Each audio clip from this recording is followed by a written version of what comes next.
ఈ నెల 25వ తారీఖు శనివారం రోజున అత్యంత పవిత్రమైన తొలి ఏకాదశి. ఆషాఢ మాసంలో వచ్చే శుద్ధ ఏకాదశి తిథిని తొలి ఏకాదశి లేదా శయన ఏకాదశి అని పిలుస్తారు. విష్ణుమూర్తి పాలకడలిపై యోగ నిద్రకు ఉపక్రమించే రోజు. ఆషాఢమాసం శుద్ధ ఏకాదశిని తొలి ఏకాదశిగా జరుపుకుంటాం. ఎంతో పవిత్రమైన ఈ రోజు ఉపవాసం ఎలా చేయాలి? ఉపవాసం చేసే సమయంలో ఏమైనా తినవచ్చా? తింటే ఎలాంటివి తినాలి?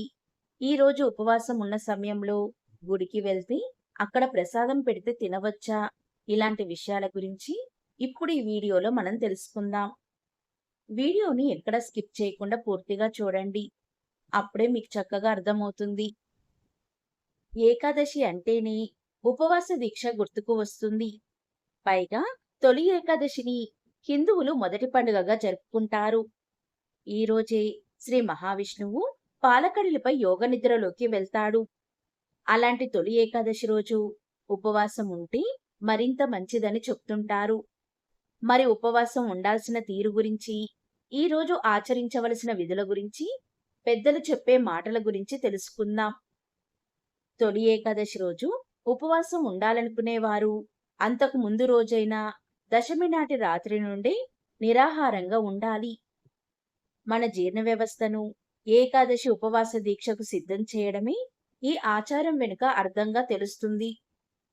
ఇక తొలి ఏకాదశి రోజు బ్రాహ్మీ ముహూర్తంలో నిద్రలేచి తలస్నానం చేయాలి. ఆ రోజంతా నిష్టగా ఉపవాసం ఉండడమే కాకుండా శ్రీ మహావిష్ణువును ఆరాధిస్తూ గడపాలి. తులసి దళాలతో ఆయన్ని పూజించి విష్ణు సహస్రనామం, నారాయణ కవచం వంటి స్తోత్రాలతో ఆరాధించాలి. కడుపు నిండిన మనిషి ధ్యాస వేరు విధాలుగా పోతుంది. ఉపవాసం ఉండడం ద్వారా మనసు నిశ్చలంగా మారుతుంది. అలా నిశ్చలంగా ఉన్న మనసుని భగవంతుని మీద నిలిపితే ఆ ఫలితమే వేరు. ఇలా స్థిరంగా ఉన్న మనసును మరింత జాగృతం చేసేందుకు తొలి ఏకాదశి రాత్రి జాగారం చేయాలని చెప్తారు. ఆ జాగారంలో రాత్రి సాగిపోయే కొద్దీ మనసు అలసిపోతూ ఉంటుంది. అలా అలసిన మనసుకు సాయంగా భగవంతుని నామాన్ని జపం చేస్తూ ఉంటే ఆ నామం మీద మనసు నిశ్చలమవుతుంది. ఇలా మనసును, శరీరాన్ని తన ఆధీనంలోకి తీసుకొని చేసే ఉపవాసమే సత్ఫలితాలనిస్తుంది. ఈ ఉపవాస జాగరణాలతో తొలి ఏకాదశి రోజు గడిపిన తర్వాత మర్నాడు తెల్లవారుజామున దగ్గరలోని ఆలయాలను సందర్శించాలి. తొలి ఏకాదశి ఉపవాసంతో జీర్ణ వ్యవస్థ కుంటుపడుతుంది. కాబట్టి ఒక్కసారిగా దానికి ఆహారాన్ని అందించడం అంత మంచిది కాదు. అందుకే ద్వాదశి రోజు కూడా అతిగా భుజించకూడదని హెచ్చరిస్తూ ఉంటారు. తొలి ఏకాదశి అనగానే గుర్తుకు వచ్చే మరో 2 విషయాలు కూడా ఉన్నాయి. అందులో మొదటిది పేలపిండి తినడం, రెండవది గోపూజ చేయడం. తొలి ఏకాదశి రోజు ఉపవాసం ఉంటున్నప్పటికీ దేవునికి ప్రసాదంగా భావించి పేలాల పిండిని తినడం చాలా మంచిది. పైగా పేలపిండితో శరీరంలోని చక్కెర నిల్వలు ఒక్కసారిగా పడిపోకుండా ఉంటాయి. అంతేకాదు, వర్షాకాలంలో వచ్చే మార్పులకు శరీరాన్ని సన్నద్ధంగా ఉంచడమే ఈ పేలాల పిండి తినడం వెనుక అసలు రహస్యం. తొలి ఏకాదశి రోజు ముక్కోటి దేవతల స్వరూపంగా భావించి గోమాతను పూజించాలన్నది పెద్దల మాట. దగ్గరలో గోశాలలో ముగ్గు వేసి అందులో లక్ష్మీనారాయణల ఫోటో ఉంచి పూజిస్తారు. గోశాలలో ఉండే ఆవులను పసుపు కుంకుమలతో అర్చిస్తారు. ఈరోజు గోవులకు ప్రదక్షిణాలు చేయడం, అరటిపండును తినిపించడం వలన ముక్కోటి దేవతల ఆశీర్వాదం తప్పకుండా కలుగుతుంది. ఇక ఈరోజు అందరికీ పూర్తిగా ఉపవాసం చేసే అవకాశం దొరకకపోవచ్చు. అలాంటి వారు పురాణాల్లో చెప్పిన విధంగా ఈ 6 ఉపవాస పద్ధతుల్లో ఏదో ఒకటి ఆచరించినా ఉపవాసం చేసినంతటి పుణ్యం మీకు దక్కుతుంది. ఈరోజు ఉపవాసం చేయడానికి 6 ఉపవాస పద్ధతుల్ని పురాణాలలో వివరించడం జరిగింది. ఉపవాసం చెయ్యదగిన శక్తి ఉన్న మానవుడు ఈ 6 ఉపవాస పద్ధతుల్లో ఏదో ఒకటి ఈరోజు తప్పక చెయ్యాలి. ఈరోజు ఈ 6 ఉపవాస పద్ధతుల్లో ఏ ఒక్కటి చెయ్యకపోయినా అలాంటి వారు కుంభీపాక రౌరవాది నరకాలను పొందుతారని మన పురాణాలు చెప్తున్నాయి. అందులో మొదటిది ఉపవాసం. ఈ పద్ధతిలో ఉపవాసం ఆచరించాలంటే పగలంతా ఉపవాసం ఉండి రాత్రి తులసి తీర్థం మాత్రమే సేవించాలి. దీనిని ఉపవాసం అంటారు.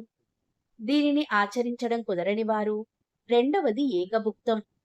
ఏకభుక్తము అంటే మధ్యాహ్నం మాత్రమే భోజనం చేసి రాత్రి తులసి తీర్థం మాత్రమే తీసుకోవాలి. దీనిని ఏకభుక్తం అంటారు. ఇది కూడా చేయలేని వారు మూడవది నక్తము.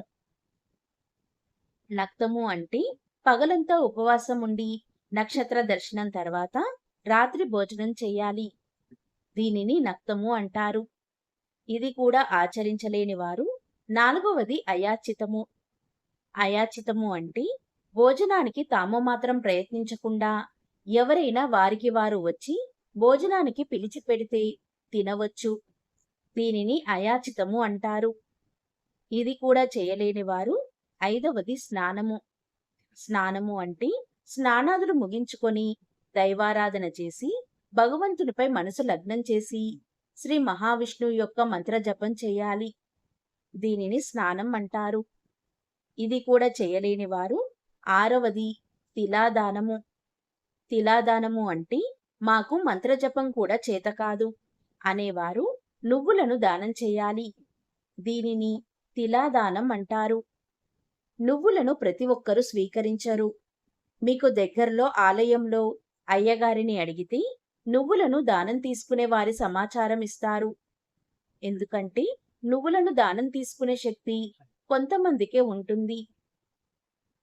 ఈ 6 పద్ధతుల్లో ఏదో ఒకటి ఖచ్చితంగా ఆచరించాలి. ఏ ఒక్క పద్ధతిలో కూడా ఉపవాసం ఆచరించకపోతే కుంభీపాక రౌరవాది నరకాలను పొందుతారని మన పురాణాలు చెప్తున్నాయి. ఉపవాసం ఆచరించే సమయంలో పచ్చిపాలు, మజ్జిగ, మంచినీరు, స్వల్పంగా పండ్లు, క్యారెట్ తీసుకోవచ్చు. వండిన ఆహార పదార్థాలను అస్సలు తీసుకోకూడదు. ఉపవాసం ఉన్నవారు గుడికి వెళ్తే అక్కడ ప్రసాదం పెడితే తినవచ్చు. ప్రసాదాన్ని వద్దు అని అనకూడదు. ఈరోజు ఆర్థిక సమస్యలు ఉన్నవారు, ఇంట్లో సమస్యలు ఉన్నవారు, ఉద్యోగం ఆలస్యం అయ్యేవారు, వ్యాపారం అభివృద్ధి లేనివారు, పెళ్లి ఆలస్యం అయ్యేవారు, ఇలా ఎటువంటి సమస్యలు ఉన్నా ఈరోజు గోవును దర్శించి గోవు చుట్టూ 3 ప్రదక్షిణాలు చేసి గోవుకు పశుగ్రాసం, శనగలు, బెల్లం తినిపిస్తే ముక్కోటి దేవతలు సంతోషించి మీ బాధలన్నీ తీరుస్తారు. మిమ్మల్ని ఐశ్వర్యవంతుల్ని చేస్తారు. కాబట్టి ఎంతో పవిత్రమైన ఈరోజు ఈ 6 ఉపవాస పద్ధతుల్లో ఏదో ఒకటి పాటించి శ్రీ మహావిష్ణువు అనుగ్రహాన్ని ప్రతి ఒక్కరూ పొందాలి. తొలి ఏకాదశి వ్రతాన్ని అంటే ఉపవాస దీక్షను ప్రారంభించాలి అనుకునేవారు దశమి రోజు రాత్రి నుండి ఉపవాస దీక్షను ప్రారంభించాలి. ఉపవాస దీక్ష చేసినా చేయకపోయినా ఎవరైనా సరే తొలి ఏకాదశి రోజున తెల్లవారుజామునే నిద్రలేచి కాలకృత్యాలు తీర్చుకొని ఆ తరువాత తలస్నానం చేసి శుభ్రమైన వస్త్రాలు ధరించి నుదిటిన కుంకుమ ధరించాలి. ఆ తర్వాత లక్ష్మీనారాయణల పటాన్ని లేదా వెంకటేశ్వర స్వామి పటానికి గంధం కుంకుమ బొట్లు పెట్టి అలంకరించాలి. ముందుగా ఆచమనం చేసి ఆవు నెయ్యి దీపాన్ని వెలిగించాలి. తొలి ఏకాదశి అంటే ప్రత్యేక పర్వదినం కాబట్టి విష్ణుమూర్తిని పూజించకముందు పసుపు గణపతిని పూజించాలి. ఒక పసుపు గణపతిని చేసి అందులో వినాయకుణ్ణి ఆవాహన చేసి ముందుగా ఆయనకు పూజలు చేసి నైవేద్యాన్ని సమర్పించాలి. ఆ తర్వాత విష్ణుమూర్తిని తులసీమాలతో అలంకరించాలి. విష్ణుమూర్తికి ఈ తొలి ఏకాదశి రోజు తులసితో పూజించడం వలన అఖండ ఐశ్వర్యం సిద్ధిస్తుంది. విష్ణుమూర్తికి అలంకరణ అంటే ఇష్టం కాబట్టి మీకు అందుబాటులో ఉన్న రకరకాల పువ్వులతో అలంకరించి ధూపదీప నైవేద్యాలు సమర్పించాలి. ముఖ్యంగా ఈరోజు పేలపిండిని శ్రీ మహావిష్ణువుకు నైవేద్యంగా పెట్టాలి. ఈరోజు ఇలా పేలపిండిని నైవేద్యంగా పెడితే ఆ లక్ష్మీనారాయణల కరుణా కటాక్షాలు మీకు తప్పకుండా లభిస్తాయి. అలానే గోధుమలతో చేసిన బెల్లం, పరమాన్నాన్ని నైవేద్యంగా సమర్పించాలి. అలాగే తొలి ఏకాదశి రోజున విష్ణు పురాణం, విష్ణు సహస్రనామం, విష్ణు అష్టోత్తరం మరియు భాగవతంలోని శ్లోకాలను పారాయణం చేయడం ఎంతో పుణ్యాన్నిస్తుంది. మంత్రాలు రానివారు ఓం నమో నారాయణాయ, ఓం నమో భగవతే వాసుదేవాయ అని స్మరించుకున్నా సరిపోతుంది. కనీసం ఏడుకొండలవాడ వెంకటరమణ గోవింద గోవింద అనే నామాన్ని స్మరించినా చాలు. ఆయన కృపకు మీరు పాత్రులైనట్లే. అయితే మనం విష్ణుమూర్తిని తులసిమాలతో పూజిస్తున్నాం కదా అని పక్కనే ఉన్న పసుపు గణపతికి మాత్రం ఎట్టి పరిస్థితుల్లోనూ తులసిని సమర్పించకూడదు. కేవలం వినాయక చవితి రోజు మాత్రమే తులసితో వినాయకుణ్ణి ఆరాధించవచ్చు. ఇక మిగిలిన రోజుల్లో ఎట్టి పరిస్థితుల్లోనూ తులసి పత్రిని వినాయకుడికి సమర్పించకూడదు. అలాగే పూజ పూర్తయిన తర్వాత హారతిచ్చి పూజను ముగించాలి. అలాగే తొలి ఏకాదశి రోజు ఉపవాస దీక్షను కొంతమంది చాలా కఠినంగా చేస్తారు. అయితే కొంతమంది మాత్రం ఆరోగ్యం బాగోలేకో లేదా ఓపిక లేకో ఉపవాసం చేయలేకపోతున్నామని బాధపడుతూ ఉంటారు. అలాంటి వారు పాలు, పండ్లు, పండ్ల రసాలు తీసుకుని ఉపవాస దీక్షను చేయవచ్చు. అలా కూడా ఉండలేమో అనుకునేవారు ఒక్క పూట భోజనం చేసి రాత్రి పాలు, పండ్లు తీసుకోవాలి. ఈ తొలి ఏకాదశి రోజున రాత్రి జాగరణ చేస్తే ఎంతో పుణ్యఫలం.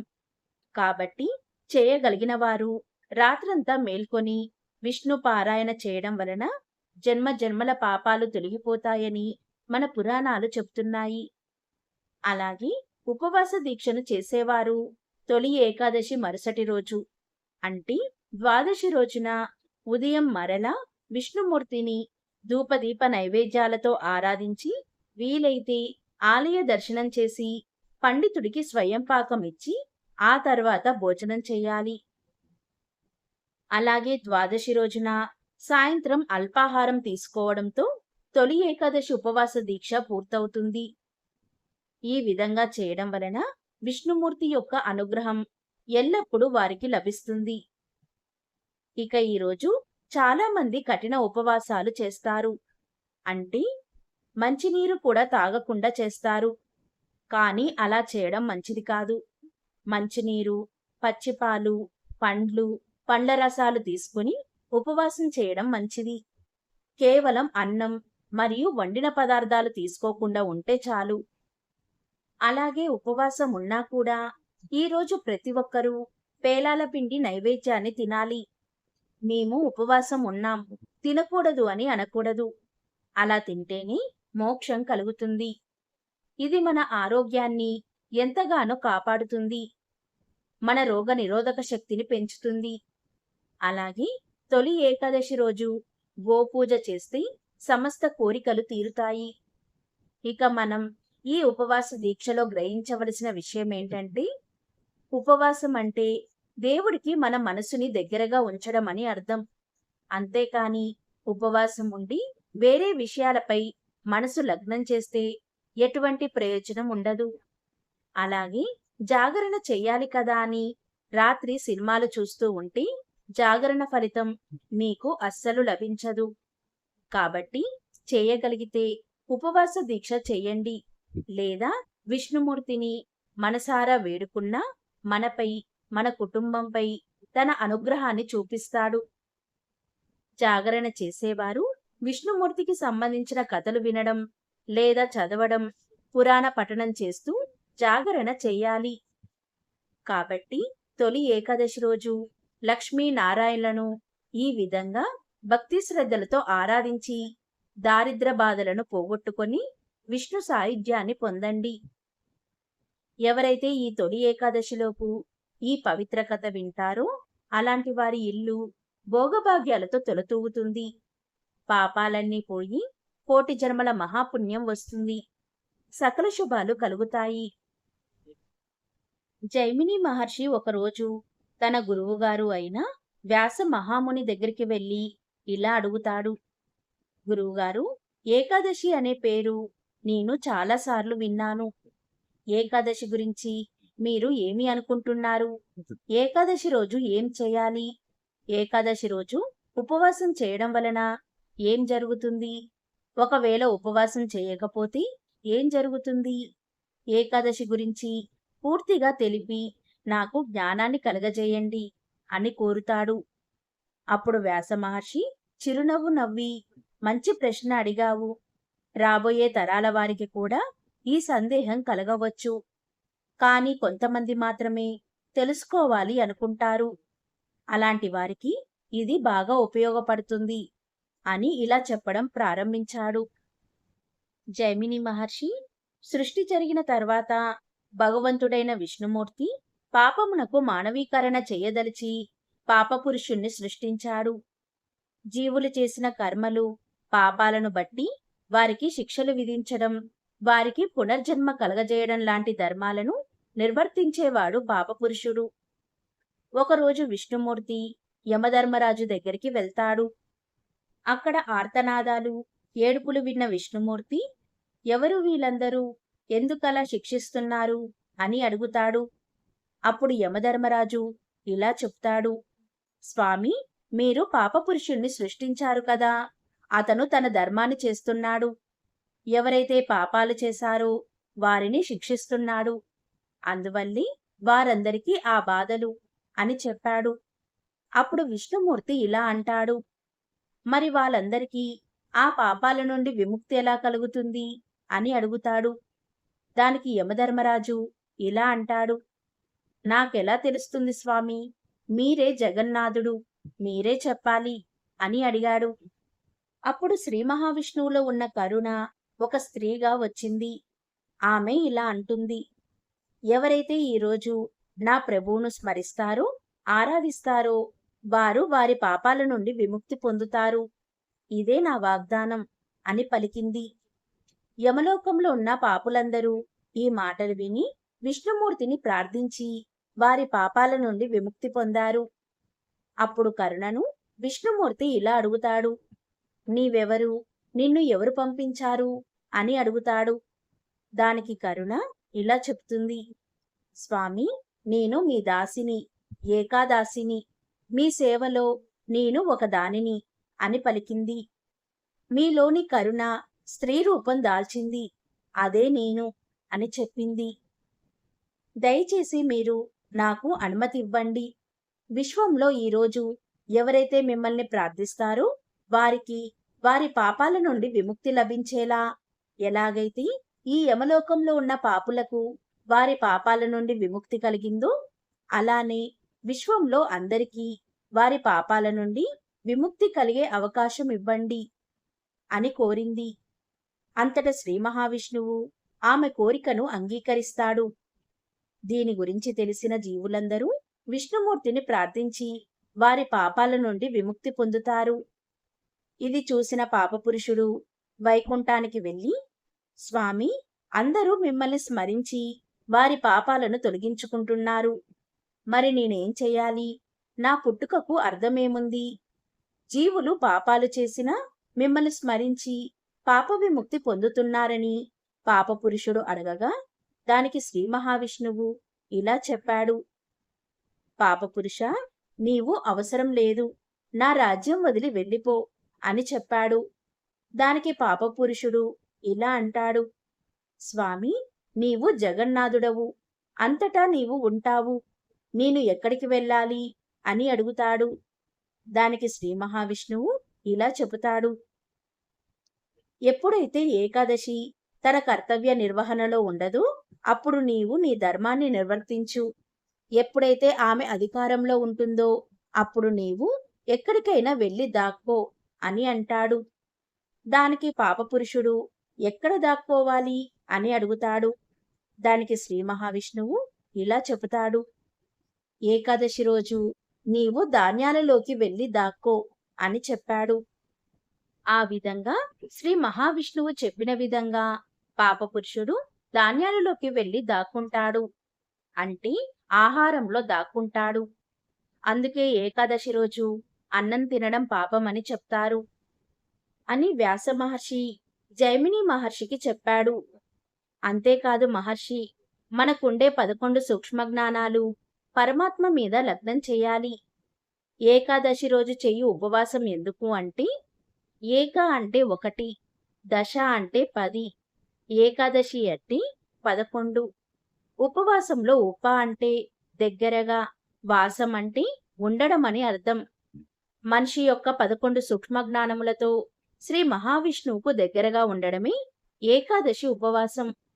ఈ రోజు నిద్రా తిండిని వదిలేసి 11 సూక్ష్మజ్ఞానములను భగవంతునిపై లగ్నం చేయాలి.